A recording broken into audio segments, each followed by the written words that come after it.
यो भिडियोमा म तपाईहरुको लागि अस्मिता प्रकाशनको च्याप्टर 8 पाठ 8 को वर्कशीट को पेज नम्बर 298 को 10 नम्बर लिएर आएको छु।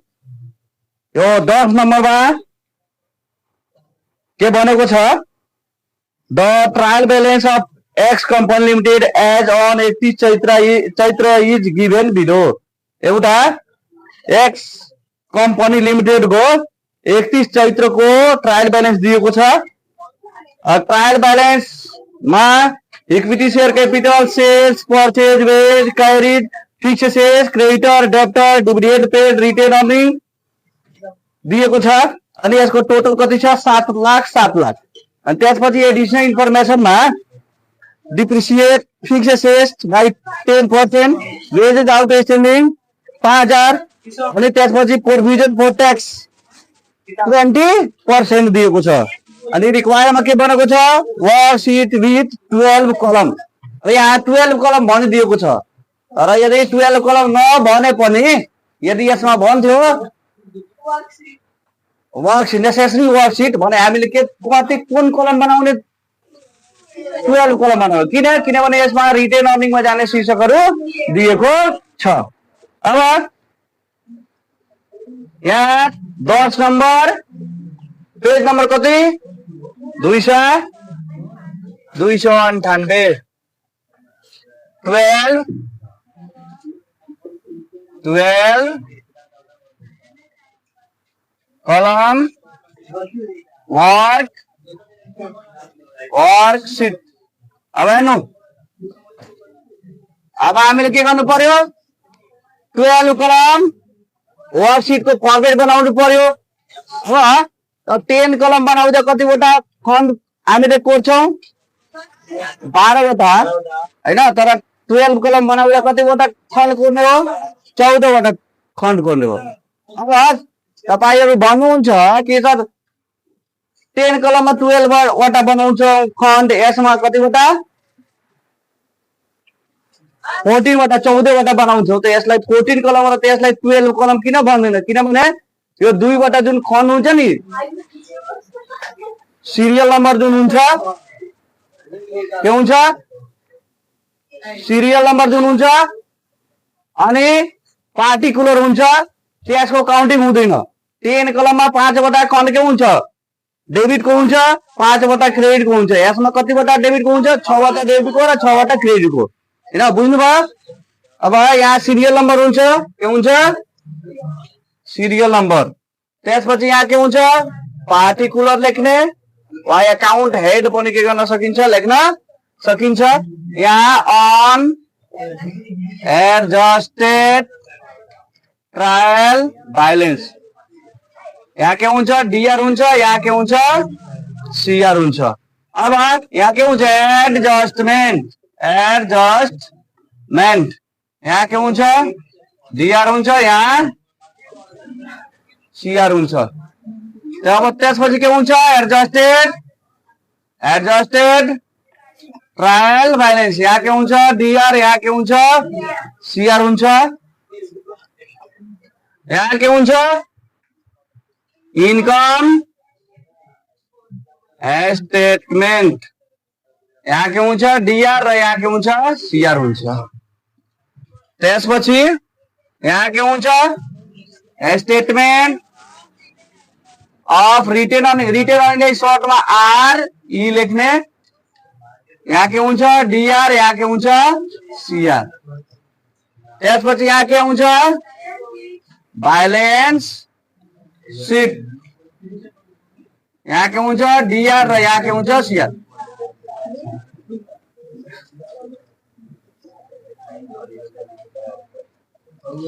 टेन कलम वर्कशीट में नहीं एउटा हामीले खण्ड के गरिदिन्छौं, बनाइदिन्छौं यो स्टेटमेंट अफ रिटेन अर्निंग को, अनि त्यही के भइहाल्छ, 12 कलम हुन्छ।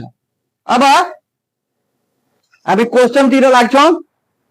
यसमा डेबिट र क्रेडिट के गरिदिएको छ, छुट्याएर दिइदिएको छ।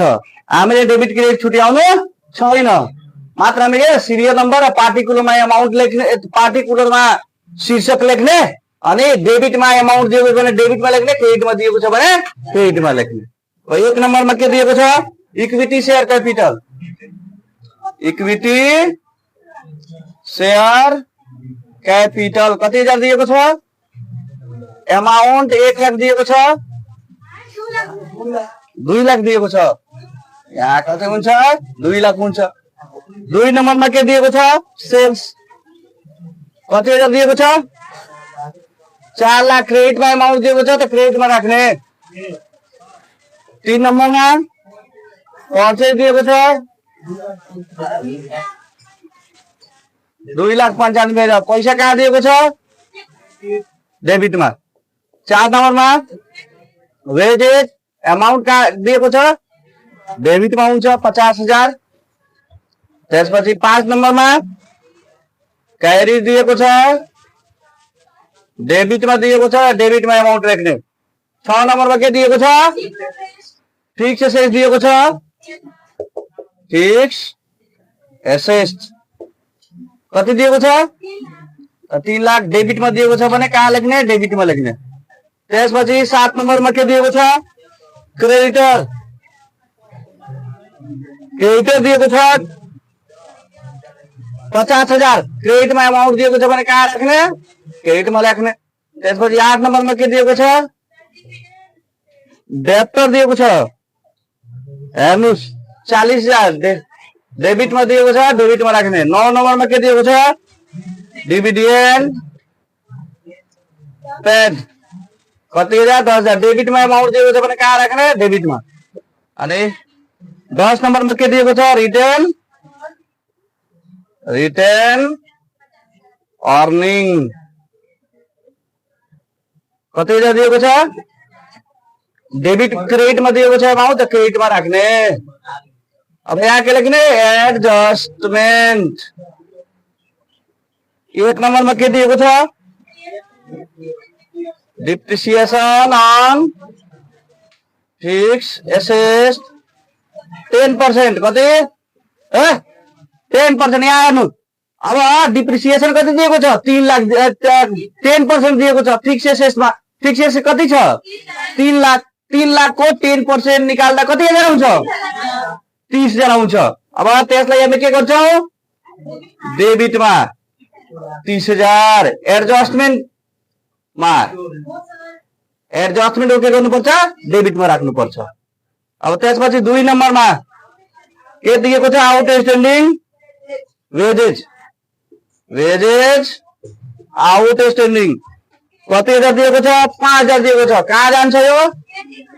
यहाँ एडजस्टमेन्ट को क्रेडिटमा के गर्ने? यहाँ 2 नम्बर लेख्ने। अनि पैसा कति दिएको छ? 5,000 दिएको छ त यहाँ कति हजार राख्ने? 5,000 राख्ने क्रेडिटमा। त्यसपछि 3 नम्बरमा के दिएको छ? Provision for tax 20%। Provision for tax कति पर्सेन्ट? 20% दिएको छ। अब हामीले थाहा छ यो प्रोभिजन फर ट्याक्स निकाल्नको लागि के गर्नुपर्छ? Total credit side of income statement lace के गर्ने? Total debit side of income statement. अनि त्यसबाट के आउँछ? नेट इन्कम बिफोर ट्याक्स आउँछ। अनि त्यो नेट इन्कम बिफोर ट्याक्स हो कति पर्सेन्ट काट्ने हो? 20% काट्ने हो। त अहिले हामी के गर्छौं? पहिला अब एमाउन्ट के गर्नुपर्छ? लेख्नुपर्छ। वा हामीले यसलाई रफमा के गर्न सक्छौं? यसको इन्कम स्टेटमेन्ट तयार गरेर प्रोभिजन फर ट्याक्स के गर्न सक्छौं? निर्धारण गर्न सक्छौं, हैन? अब एडजस्टेड ट्रायल ब्यालेन्समा कति दिएको छ? यो इक्विटी शेयर कति छ? 2 लाख को के गर्ने? 2 लाख राख्ने। 4 लाख को 4 लाख राख्ने। अनि त्यसपछि 2,95,000 दिएको छ डेबिटमा। 2,95,000 लेख्ने। त्यसपछि 50। अब यो पहिला के गरिहाल्ने? वेजेज जुन आउटस्ट्यान्डिङ दिएको छ वेजेज को सामने के गर्ने? बीआर मा लेख्ने। कति हजार? 5,000। अनि डिप्रिसिएसन दिएको छ फिक्स एसेटमा। यहाँ डिप्रिसिएसन कहाँ छ? एडजस्टेड पार्ट को डेबिट में छ ट्रायल बैलेंस पार्ट को कहाँ जान्छ क्रेडिट में कति हजार 30,000 यो 1 नंबर हो यो कति नंबर हो 2 नंबर हो।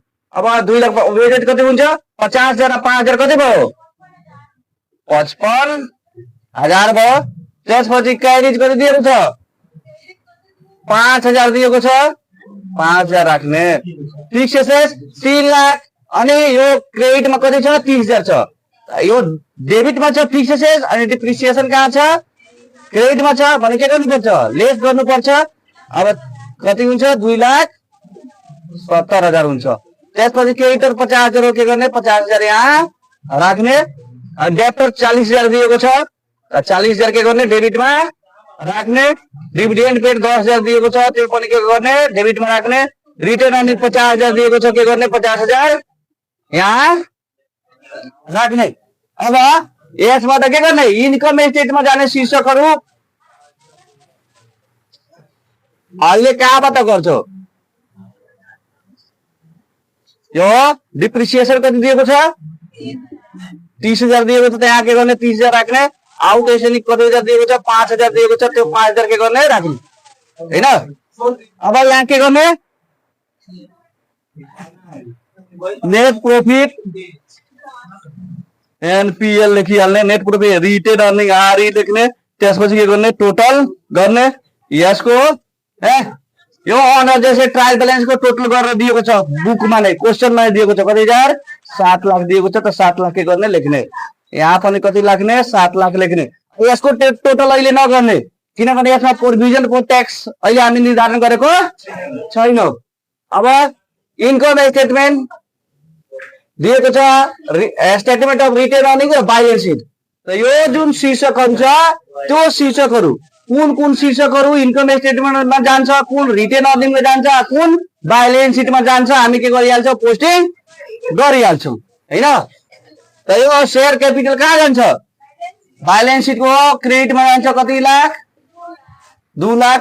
त्यसपछि सेल्स दिएको छ 4 लाख इन्कम स्टेटमेन्टको क्रेडिटमा आउँछ 4 लाख। अब त्यसपछि पर्चेज दिएको छ 2,95,000 इन्कम स्टेटमेन्टको डेबिटमा आउँछ 2,95,000 अनि त्यसपछि वेजेज कति दिएको छ 55,000 दिएको छ इन्कम स्टेटमेन्टको डेबिटमा 55,000 जान्छ। त्यसपछि क्रेडिट 5,000 दिएको छ इन्कम स्टेटमेन्टको डेबिटमा 5,000।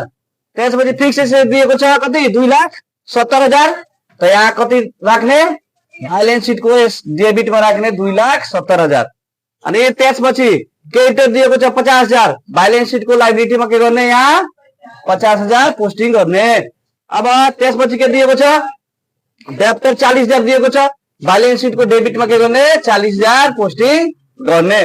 त्यसपछि डिभिडेन्ड पेड दिएको छ यो रिटेन अर्निङ कहाँ जान्छ डेबिटमा जान्छ कति हजार दिएको छ 10,000 दिएको छ र 10,000 के गर्ने यहाँ स्टेटमेन्ट अफ रिटेन अर्निङको डेबिटमा 10,000 पोस्टिङ गर्ने। त्यसपछि के दिएको छ रिटेन अर्निङ 50,000 दिएको छ त रिटेन अर्निङको क्रेडिटमा कति राख्ने 50,000 राख्ने।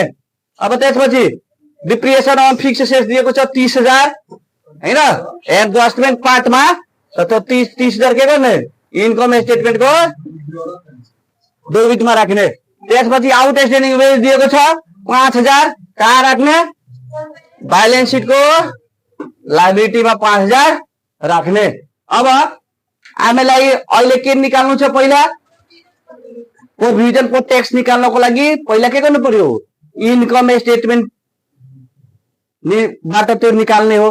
त्यसैले हामीले पहिला के गर्छौं इन्कम स्टेटमेन्ट को credit side total credit side जोड्छौं र त्यसबाट इन्कम स्टेटमेन्ट को नै टोटल डेबिट साइड जोडेर लेस गर्छौं। त कति हजार छ इन्कम स्टेटमेन्ट को क्रेडिटमा 4 लाख छ अनि इन्कम स्टेटमेन्ट को डेबिटमा जोड्ने कति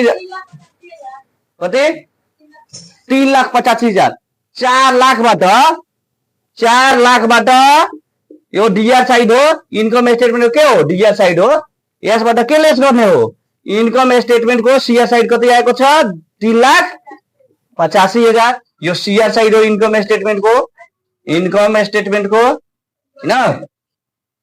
अब कति आउँछ 15,000 आउँछ 15,000 को कति पर्सेन्ट काट्ने हो 20% त कति हजार आउँछ 15 दुना 30 3000 आउँछ। इन्कम स्टेटमेन्ट कति आयो? इन्कम स्टेटमेन्ट को बाट हामीले यो प्रोभिजन फर टैक्स 20% काटा गर्दा कति आएको छ? 3000। अब यो प्रोभिजन फर टैक्स हो सम्बन्धी शीर्षकहरु यहाँ माथि दिएको छ? दिएको छैन। भने हामीले के गर्नु पर्यो? यहाँ प्रोभिजन फर टैक्स लाई डेबिटमा एडजस्टमेन्ट पार्टको डेबिटमा पनि लेख्ने 3 नम्बर दिएर, क्रेडिटमा पनि कति हजार लेख्ने? 3000 राख्ने। अब के गर्ने? यसको टोटल गर्ने 30 मा 30 र 3 कति हुन्छ? 38000 हुन्छ। यहाँ पनि कति हजार हुन्छ? 38000 आउँछ हैन। अब यो एडजस्टमेन्ट पार्टमा पनि के गर्ने? यहाँ 3 नम्बरमा 3000, यहाँ पनि कति हजार राख्ने? 3000 राख्ने। अब यसलाई टोटल गर्ने कति हजार आउँछ? यो एडजस्टेड ट्रायल बैलेंस को टोटल कति हजार आउँछ? छिटो छिटो जोड्ने।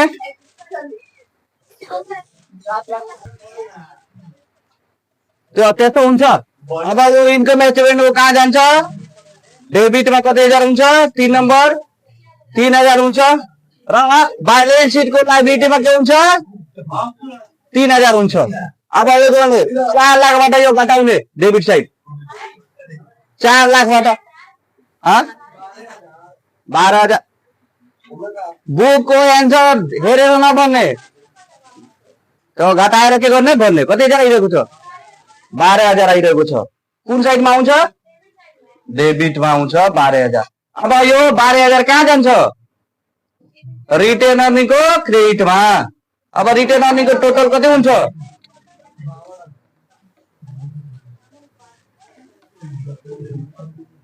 यो कति हुन्छ? 62000। टोटल कति हुन्छ? यो कति हजार हुन्छ? 4 लाख। यो पनि कति हुन्छ? 4 लाख आउँछ। यो 62000, यहाँ पनि कति हजार राख्ने? 62000। अब यो 10000 छ। 62000 पुर्याउनको लागि के गर्नुपर्छ? 10000 लेस गरे पनि यहाँ कति हजार आउँछ? 52000 आउँछ। अब यो 52000 कहाँ जान्छ? बैलेंस शीट को लायबिलिटी में जान्छ। अब टोटल गर्ने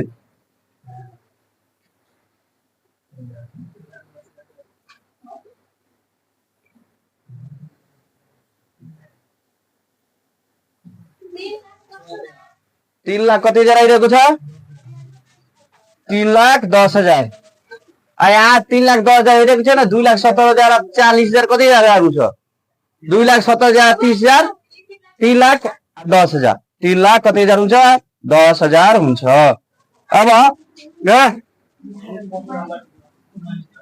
अब तपाईहरु भनिराख्नु भएको छ कि बुकमा कति दिएको छ? यो 8,05,000 ने दिएको छ। 7,05,000 यो 7,08,000 नै आउँछ। यो बुकमा के हुन्छ? कहिले काहीँ प्रिन्ट मिस्टेक हुन्छ हैन? त्यही भएर म कतिचोटी भन्छु कि के गर्नुपर्छ हामीले? त बुकको एन्सर हेर्नु पर्दैन, किनभने एक्जाममा त एन्सर दिएको हुन्छ, दिएको हुँदैन। त्यसैले बुकको एन्सर हेर्नु पर्दैन। हाम्रो यो रुल रेगुलेसन के हुन्छ? यसको प्रिन्सिपल एकाउन्टिङ प्रिन्सिपल ठीक हुन्छ।